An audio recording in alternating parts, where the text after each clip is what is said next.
Hello everyone, welcome to How to Tools, and in this video I'm gonna share with you how you can stop getting notification from mention me on Mastodon social app. Like when someone mention your username for saying something, maybe the number is a lot of number people doing this thing, but sometimes you feel you are busy or you are doing something. So how can you stop getting notification from mention you by someone?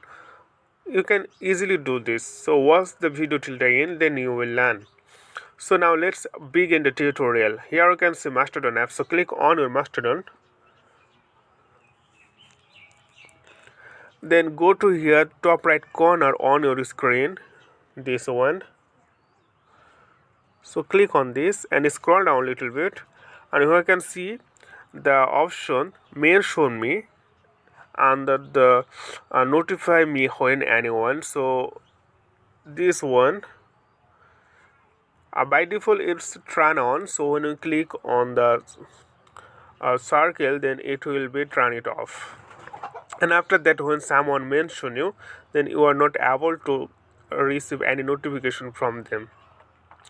Okay friend, I think this video was simple and short tutorial for you. Please consider to subscribe my channel, and thank you for watching this tutorial.